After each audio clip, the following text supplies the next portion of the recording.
Chapter 5, God Bless the Saviors. Part 1. Alex Ryan and his girlfriend Sarah hid securely inside the underground manholes in the city. He, along with several other people he freely called friends, had used these tunnels countless times to travel from one city to the next, taking food and blankets to illegal immigrants who managed to create homes in the underground tunnels.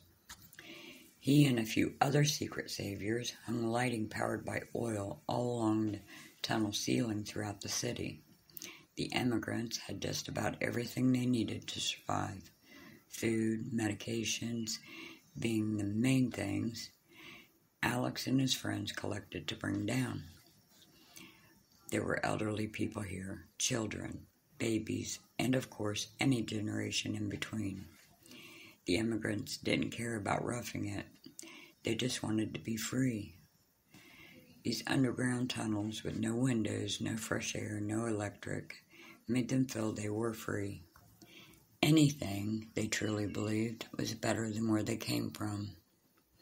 Alex Ryan, born and raised in Ransom, Nevada, came to the city of Washington when he was 18 years old. He was raised by his grandparents who died when he was 16, and then he endured abuse by his uncle until he was legally able to walk away at the age of 18. He left with nothing in his wallet and nothing in his suitcase but a change of clothes, a pocket watch, and 2 pictures. One picture was his mother, who died during his birth, and his grandparents who raised him like the saints they were. The pocket watch was given to him by his grandfather. The picture of an old hickory tree was placed inside the pocket watch. Alex would open it now and then and imagine climbing that tree. It was so huge and branches leafed out way past the picture itself. "Alex, have you been up there today yet?" Kenny, second in command of the underground martyrs, made his way to Alex from what they called the escape route.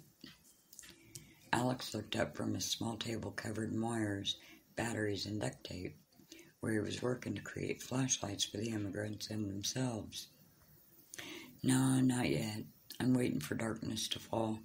I've heard Lucifer soldiers marching up and down Townsend Russian Boulevard all afternoon. I want to wait, so the chances of being caught are slim to nothing." Kenny pulled up a chair close to Alex's table. "Yeah, I get that, and I agree." Kenny made a clicking noise with his teeth and tongue. "You know, Alex, this all happened so damn quick. Who knew there would be no warning?" Alex stopped what he was doing, laying the bulb he was preparing to insert into his makeshift flashlight on the table very gently. "Honestly, it shouldn't have been a surprise to anyone, you know. God tells us what signs to watch for. He tells us the name, the number of the name, and even tells us clues to go by. No, it shouldn't have shocked anyone, least of all Christians." Kenny chuckled softly. "You got me, dude." Alex picked his bulb back up and the makeshift flashlight casing and began again with his creation. "Elizabeth is still having contractions?" He glanced over at Kenny as he said this.